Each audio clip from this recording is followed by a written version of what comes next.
Тргнувајте на југ, тече нов рок од 6 часа до доцна попладне. Ова е последната порака на израелските власти откако го прекинаа бомбардирањето и истурија летоци во населените места долж граничниот појас со населбата Газа.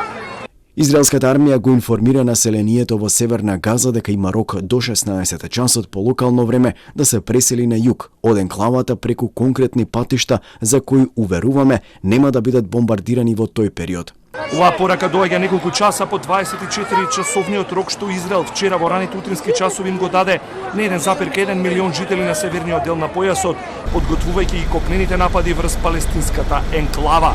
Полковникот Джонатан Конрикус во детален извештај рече дека војската ќе преземе големи напори за да се избегне да им се наштети на цивилите и дека на жителите ќе им биде дозволено да се вратат кога ќе заврши војната. Додека се подготвува јавноста за офанзива, траат и подготовките на армијата, која од своите војници бара жестоко да се соочат со непријателот.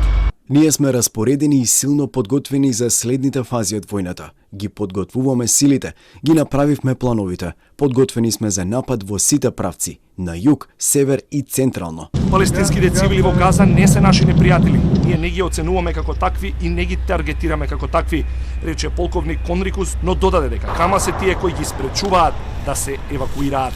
Армијата од утрово концентрира тешка артилерија и тенкови кон појасот Газа, додека сојузничкиот Хезболак од југот на Ливан напаѓа во неколку наврати. Hezbollah fighters fired an anti-tank missile towards Israeli troops. There was a short battle and the situation eventually calmed down. Afterwards, Hezbollah sent drones into Israel and also fired surface-to-air missiles against an Israeli aircraft. All of those two attempts were successfully intercepted by the IDF, but the situation on the northern border remains very tense and we are monitoring the activities of Hezbollah very closely with additional enhanced capabilities in the north, prepared for any eventuality that may happen. Додека се засилуваат војните дејствија, расте напнатоста од копнен судир. Палестинските граѓани нога пред нога пеш се упатуваат кон југот на енклавата, без храна, вода и основни намирници се повлекуваат од своите огништа. احنا نزحنا من سود فراس امبارح جانا مناشير على اساس انه انطلعوا من السوق من حدود غزه الى الجنوب بعد الواد. كان عندي في قلب البيت حوالي 150 نفر. طلعنا من البيت لا اكل لا شرب ولا ملبس، زي ما احنا لابسين هيك طلعنا ولا حاجه معانا. اجينا هنا توجهنا لمدارس الوكاله في قلب انصارات.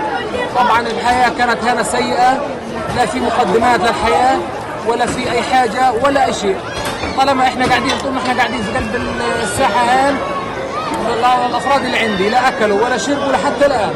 По војните случувања, регионот се вжештува и политички. Дел од меѓународната заедница бара мирно решавање на кризата, а од утрово се испраќаат и пораки со поддршка за палестинските војни групи. Иранскиот министер за надворешни работи остро порача дека ќе има одговор од Иран ако Израел повлече нов воен потек во појасот Газа. در صورت تعلل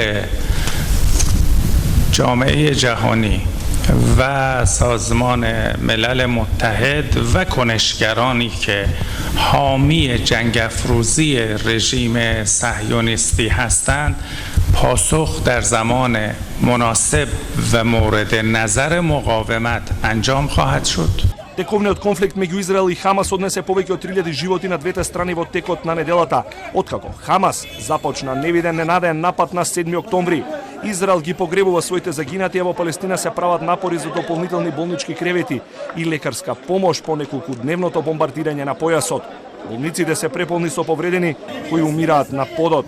На повеќе од милион луѓе во северниот дел на Газа им е наредено да се евакуираат на југ. Хамас во меѓувреме ги повика жителите да останат на место. Меѓународните хуманитарни групи предупредија на влошување на хуманитарната криза, откако Израел го спречи влезот на резерви од Египет за 2,3 милиони жители во Газа. Во меѓувреме Светската здравствена организација соопштија дека во Египет веќе е пристигнат нивниот авион со храна, лекови и вода за жителите на Газа, но се уште нема отворен и безбеден премин оваа очено потребна хуманитарна помош да стигне до засегнатите. Авионот се наоѓа на 45 километри од преминот Рафа, од каде засега може да се евакуираат само американските државјани и никој друг. Египет не го отвара и се уште преминот е забранет за други цивили.